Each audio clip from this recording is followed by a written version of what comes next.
네. 그러면 오늘 밤이면 일단 큰 고비는 이번 비로 인한 큰 고비는 넘기는 겁니까? 그렇습니다. 피해 강도가 아까 말씀드렸듯이 극한호우는 아니지만 국지성 호우입니다. 시간당 30mm 정도.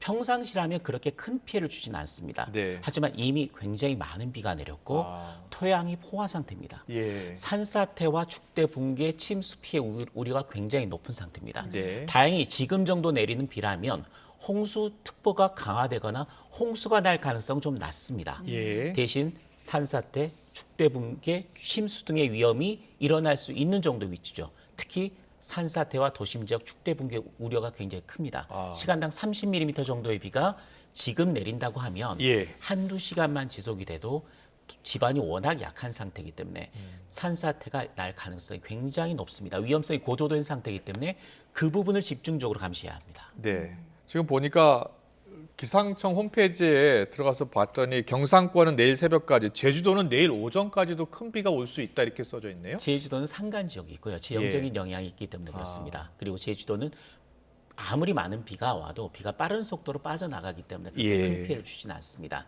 내륙이 문제입니다. 네. 내륙의 문제고 내륙도 특히 점차 비구름이 빠른 속도로 빠져나가지만 빠져나가기 전까지 홍수 위험성은 좀 낮지만 침수, 산사태, 축대 붕괴 마지막까지 경계를 해야 됩니다. 예. 네. 그럼 이번 고비 지난 다음에 잠시 주 중반 동안에는 소강 상태가 이어지고 주 후반에 다시 비가 온다고 하던데요. 그렇습니다. 내일부터는 장맛비는 잠시 멈춥니다. 네. 사흘 정도 이어질 것으로 보입니다. 목요일, 수요일부터 금요일까지는 장맛비가 주춤하는 대신 무더위가 기승을 부릴 겁니다. 그래픽 영상을 잠깐 보시면 예. 그 내용이 조금 더 이해가 쉬우실 텐데요. 이게 지금 모델 상태에서 보는 건데요. 우리나라에 영향을 주는 장마 전선이 내일부터는 이렇게 빠져나가는 겁니다.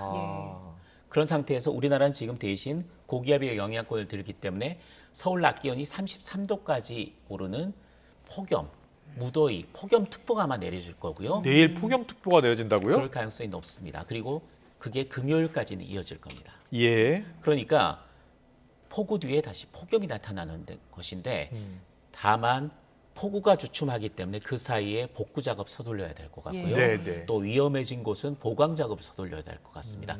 우리에게 주어진 골든 타임입니다. 네. 그런데 다시 장마 끝난 게 아닙니다. 다시 올라옵니다. 이번 토요일이 문제입니다. 토요일, 일요일까지 우리나라에 영향을 줄 가능성이 있습니다. 예. 그래서 토요일과 일요일 사이에 이렇게 장마 전선이 우리나라에 오는데 이번에는 특이한 게 장마 전선의 위치가 약간 달라졌습니다. 조금 확대를 해보겠습니다. 예.